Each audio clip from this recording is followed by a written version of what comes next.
bibliothécaire. Si vous voulez un peu de surnaturel, vous êtes sur la bonne vidéo. Surtout, n'oubliez pas de vous abonner, cliquez sur la cloche et laissez un petit like sur la vidéo. Ça fait toujours plaisir. Et maintenant, ouvrez bien vos oreilles. Bonjour mes chers amis bibliothécaires. J'espère que vous avez bien commencé la semaine pour écouter ma petite vidéo du mardi. Vous connaissez maintenant le petit rituel. Je vous invite donc à vous installer bien confortablement, à prendre une petite boisson, une petite collation. Et aujourd'hui, je vous emmène découvrir un petit artefact. Enfin, cette fois-ci, il y en a plusieurs, mais qui ont la même origine. C'est bon, vous êtes installés? Alors on peut y aller. Aujourd'hui, j'avais envie de vous parler des figurines d'Akambaro. Alors, tout simplement pour vous faire une légère présentation, les figurines d'Akambaro sont des petites figurines qui représentent beaucoup de choses allant du dinosaure à l'homme et elles sont fabriquées en terre cuite. Maintenant, revenons un peu plus historiquement parlant sur cette découverte. On est en 1923 lorsque Valdemar Julsrud, qui est un commerçant, et le padre Fray José María Martínez vont découvrir un site archéologique à Chupicuaro qui date de l'époque préclassique. Dans ce site, ils vont y découvrir des vases, des bois et des figurines qui appartiendraient à une ancienne culture indienne connue que l'on appellerait d'après le site.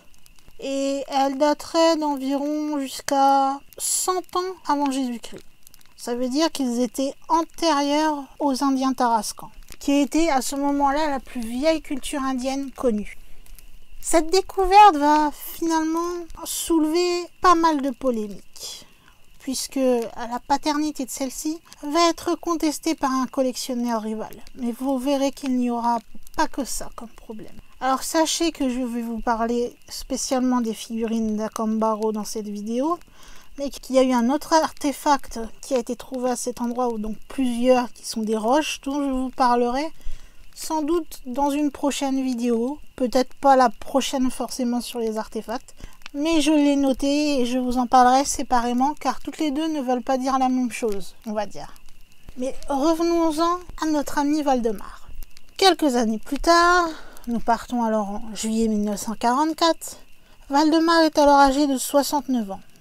Il va alors faire une découverte à Acambaro. Acambaro, c'est une petite ville mexicaine qui se situe à peu moins de 300 km au nord-ouest de Mexico. Elle se situe même dans la province de Guanajuato. Cette découverte, ce sont les fameuses figurines d'Acambaro. Il n'y en avait pas qu'une, il y avait plusieurs figurines et certains paysans ont aidé à creuser et à rechercher celles-ci. Et ceux-ci ont bien sûr été rémunérés pour leur trouvaille. Ces figurines vont représenter entre autres, comme je vous le disais, des animaux assez connus comme des chameaux et aussi des animaux qui sont aussi de façon très variée, mais aussi des animaux plus de l'imaginaire, vous voyez, plus un petit peu cryptozoologie. Et ils ont été trouvés, donc ces figurines, avec le fameux autre artefact qui s'appelle les pierres d'Ica, et on aurait même trouvé un crâne de dinosaure aussi. Mais comme je vous le disais, cela n'est pas le but de la vidéo, mais je tenais quand même à vous en parler. Sachez d'ailleurs que vous pouvez trouver certaines de ces figurines, si jamais ça vous intéresse, au musée d'Acambaro. Comment les a-t-on trouvées? Eh bien, c'est très simple. Un fermier du nom de Odilon Tinajero se promenait tranquillement à cheval le long d'un fossé, près de ce qu'on appelait la colline du taureau. Il y avait avec lui un de ses employés. Lorsque tout d'un coup, son attention fut attirée par un morceau de céramique qu'il a vu qui dépassait du sol. Il est descendu de cheval et il est allé voir ce que c'était. Et il a découvert que c'était une figurine en terre cuite d'un style qui, pour l'instant, lui était totalement inconnu. Il va demander à son employé de creuser et de lui ramener toutes les pièces qui pourraient ressembler à ça, qu'il trouverait à l'endroit indiqué. Quelques jours plus tard, Odilon va se présenter avec une brouette totalement remplie de ses artefacts. Julsrud était totalement stupéfait par le style et la diversité des figurines que lui avait apporté Odilon. Il passa alors un marché avec l'employé. Il lui payerait 1 peso pour toutes les figurines qui étaient entières et rapportées. Mais il ne lui donnerait rien pour celles qui étaient abîmées. Cependant, même celles abîmées, il devait lui donner, même si il ne les paierait pas. Toutes ceux-là ont été conservées. À l'époque, le but qu'avait Valdemar n'était pas non plus à encourager le fermier à s'amuser à fabriquer ces fameuses petites figurines comme ça a été pensé à un moment, puisque de toute façon, vu tout ce qu'il a ramené, il n'aurait pas eu le temps ni l'art de faire toutes ces figurines à temps comme à la vitesse en fait à laquelle il les a apportées à Valdemar. Puis surtout pour le prix qu'il était payé, il était payé que 1 peso pour une figurine rapportée. Si c'était lui qui les faisait, ça lui faisait pas grand yek quoi.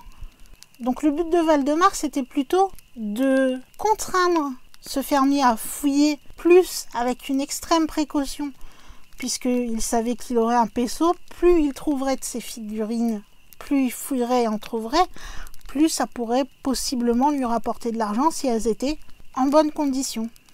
D'ailleurs, ces figurines étaient enterrées à une belle profondeur, puisque certaines ont été découvertes jusqu'à 1,20 m à 1,80 m de profondeur. Alors c'était dans des sortes de puits, mais pas des puits funéraires, puisqu'on a seulement retrouvé 6 crânes lorsqu'on s'est un peu plus intéressé à cette zone et qu'elle a été fouillée. Il semble, ou tout du moins c'est l'hypothèse que M. Valdemar Julsrud a apportée, que l'on ait enseveli tout ça à la hâte pour les protéger d'un éventuel pillage qui aurait été fait par des colons espagnols, selon la date à peu près qu'il estimerait que ces figurines avaient été créées. Les figurines mettent en scène que ce soit donc des animaux, des créatures, comme je vous le disais, un peu plus façon crypto, mais aussi des personnages. Et des fois, les deux ensemble, c'est-à-dire, vous pouvez le voir d'ailleurs sur les photos dans la vidéo, ça peut être tout bonnement un humain avec un dinosaure.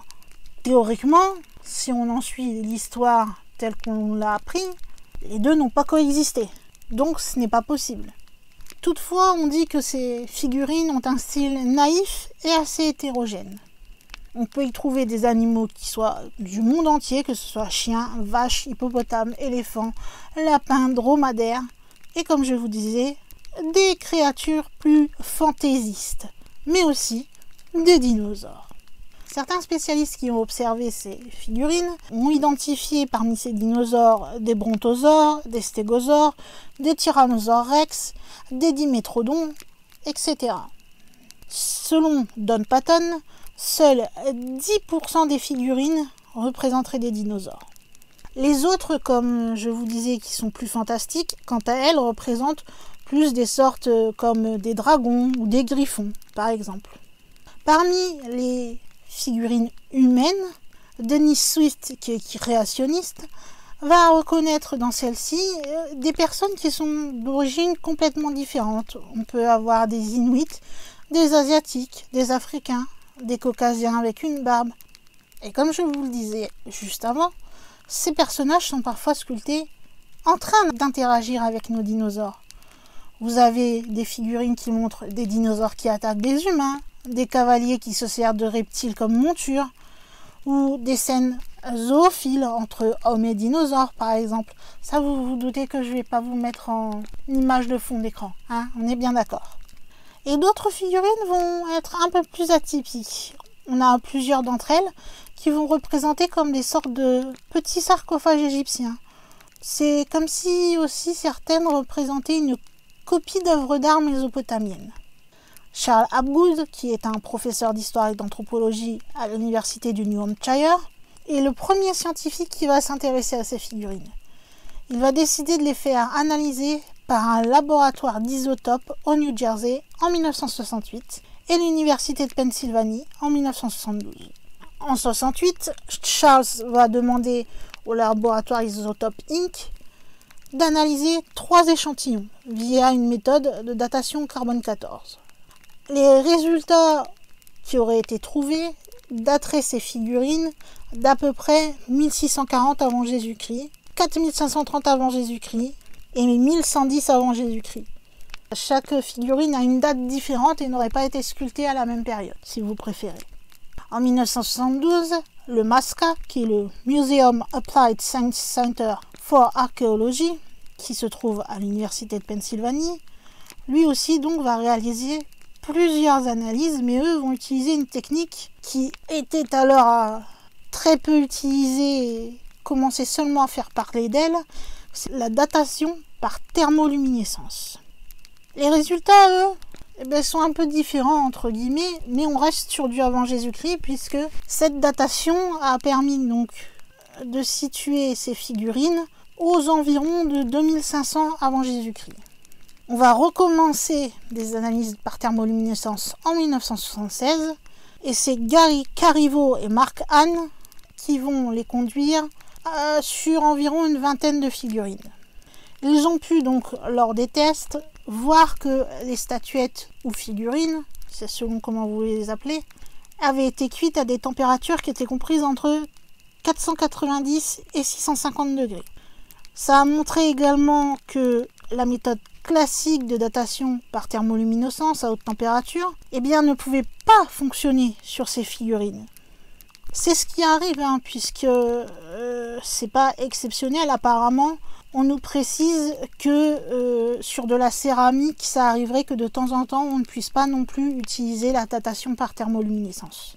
Donc au final, les résultats obtenus en 1976 étaient totalement erronés, puisqu'ils ont plus en fait évalué la chimiluminescence des poteries plutôt que vraiment le moment où elles ont été créées.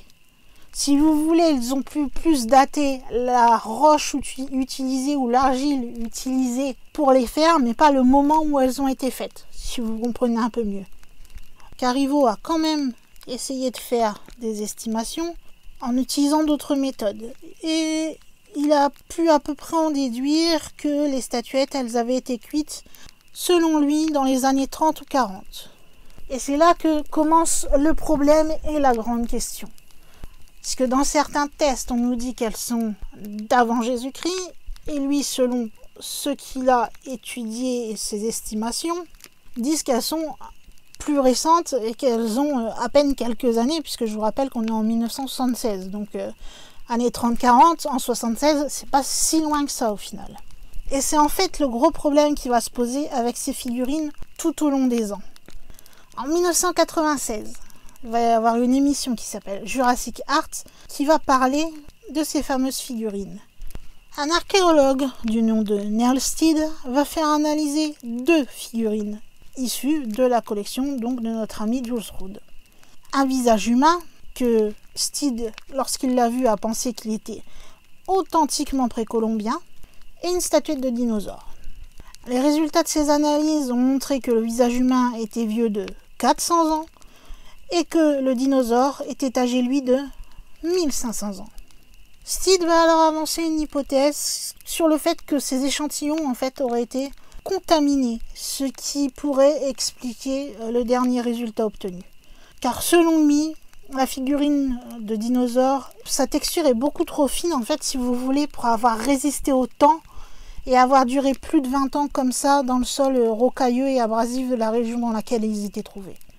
Le site, pour vous en dire un petit peu plus, c'est un site tarasque. C'est une culture qui est apparue à partir du Xe siècle de notre ère. Donc tout de suite, vous vous doutez qu'avec ces résultats obtenus un peu qui vont dans tous les sens, il y a eu suspicion de fraude. Tout simplement, ils pensent que c'était une fraude en se disant que, comme ce que j'expliquais un peu plus haut, même si Jules Roode ne pensait pas possible, eux pensent que c'est possible que, voyant que chaque figurine rapportait un peso, ils se soient dit, on va en faire plein, comme ça on va gagner un peso à chaque fois qu'on lui ramène. C'est ce qui a été pensé après. Donc les préhistoriens, lorsqu'ils vont bien analyser tout ça, vont affirmer que cette affaire n'est totalement qu'une fraude totale. Mais il y a un hic. En 1972, 3 figurines seront analysées par la méthode de thermoluminescence au laboratoire de Pennsylvanie, comme je vous le disais. Et on dit qu'elles datent de 2500 ans avant notre ère. et que le site d'Acambaro a bien été identifié comme étant un site archéologique.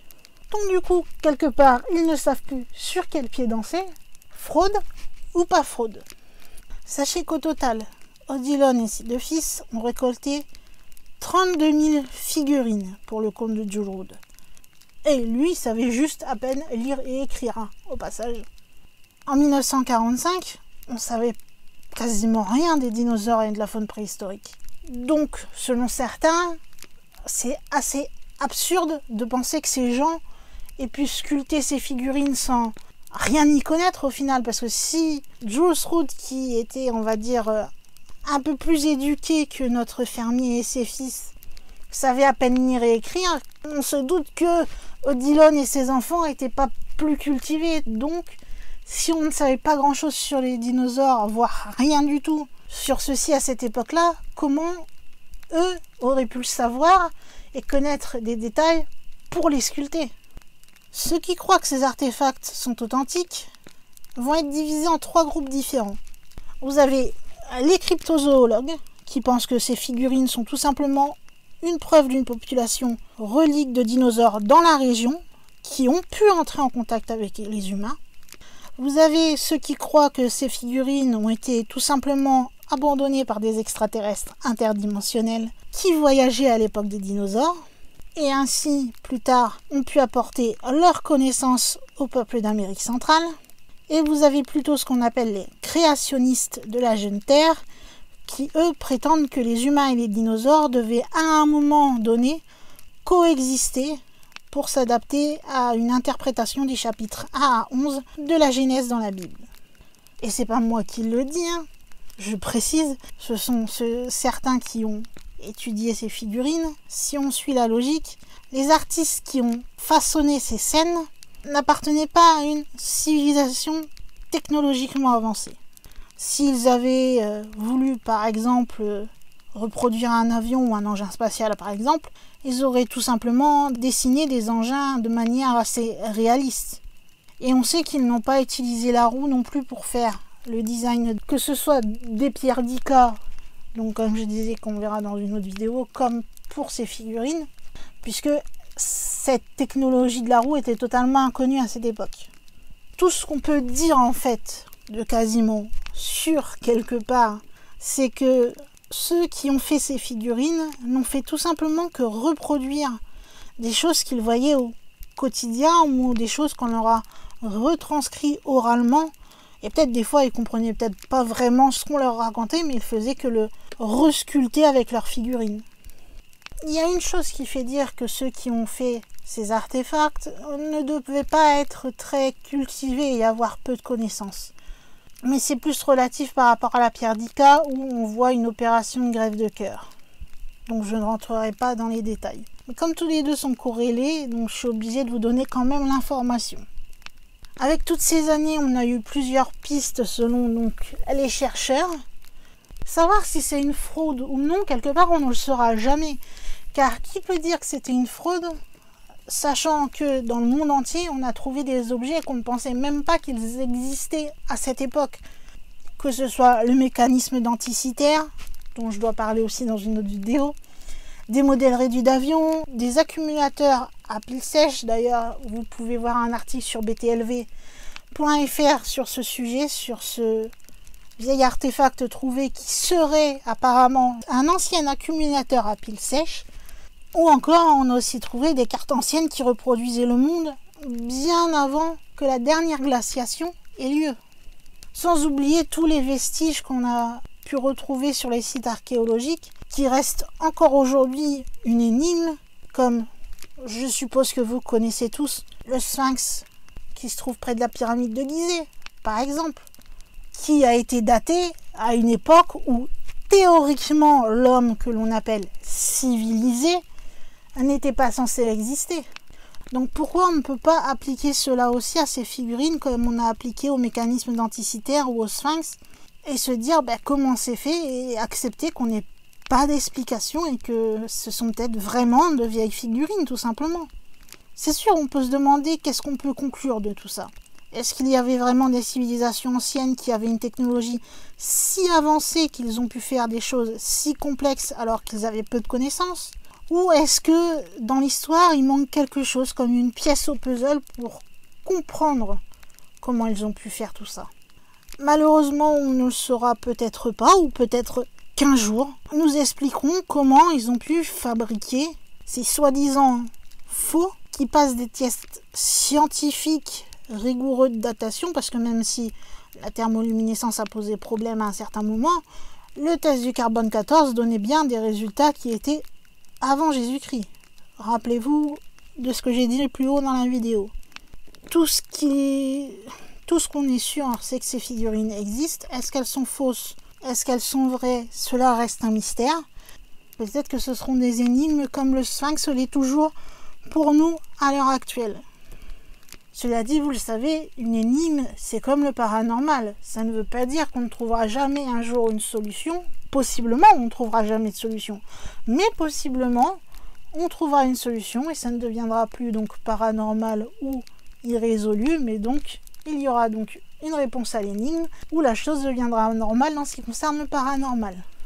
Si jamais ces statues vous intéressent et que vous voulez y jeter un œil, sachez qu'il vous faudra d'abord vous prendre l'envie de voyager un petit peu. Mais si jamais vous passez dans les parages d'Acambaro, eh bien vous pourrez aller voir ces figurines qui sont exposées au musée de la ville d'Acambaro. Je ne pourrai pas vous dire mon avis là-dessus parce que je ne sais pas quoi penser personnellement de ces figurines. Est-ce qu'elles sont vraiment résistées au temps? Est-ce que c'était une arnaque? Je ne sais pas du tout. Je suis comme les scientifiques quelque part dans cette vidéo, c'est que je suis totalement perplexe par rapport à ça. Après, ce qui est plus embêtant, c'est les scientifiques qui, comme ils ont fait un test, croient que leur test vaut mieux que le test d'un autre. Et ça, je trouve ça un peu bête. Aucun test ne vaut mieux que celui d'un autre. S'il y a des différences de résultats, c'est là qu'il faut se poser des questions et pas se dire que parce que moi je les ai datés comme le monsieur qui a fait son test, il les a datés des années 30-40, eh bien a plus raison que celui qui a daté au carbone 14 et qui les a datés de moins que je crois 1110, etc. avant Jésus-Christ. Il n'y a aucun fait qui dit que l'un est plus valable que l'autre. Donc ça reste toujours une énigme, ça reste toujours des artefacts qui sont pour moi dans ce qu'on peut classer quelque part le paranormal, puisqu'on ne sait pas par qui ils ont été faits, comment ils ont été faits, d'où ils viennent, etc. J'espère en tout cas que cette vidéo vous aura plu, que vous aurez découvert quelque chose que vous ne connaissez pas. Vous savez que j'aime beaucoup vous faire découvrir des choses qui sortent de tout ce qu'on peut parler du paranormal de façon générale, qui revient à peu près sur les mêmes sujets. Donc si vous avez découvert quelque chose, j'en suis très heureuse. D'ailleurs, vous pouvez me le dire en commentaire. N'ayez pas honte de me dire que vous ne connaissez pas et que vous avez découvert. Moi, justement, ça me fait énormément plaisir d'avoir pris du temps à faire mes recherches pour savoir qu'il y a des gens qui, en m'écoutant, ont appris quelque chose. Je sais, il en faut peu pour que je sois heureuse. Mais oui, juste ça, que vous preniez du temps à écouter ma vidéo, à faire un petit commentaire, que ce soit pour me dire bonjour, pour me réagir à la vidéo, tout ça. Ça me fait plaisir que vous mettiez un like parce que vous avez aimé. C'est ma petite récompense à moi, car comme vous le savez, à l'heure actuelle, cette chaîne n'est pas monétisée. Donc tout ce que je fais pour vous, toutes les recherches, tout le temps que je passe, je le fais gratuitement. Donc ma récompense, c'est de voir que vous appréciez, que vous avez appris des choses, que vous en savez un peu plus sur le paranormal. Enfin voilà, c'est ma petite récompense, ma petite fierté personnelle, si l'on peut dire cela ainsi. Et si vous découvrez cette vidéo, peut-être vous me trouverez un peu trop bavarde, je ne sais pas.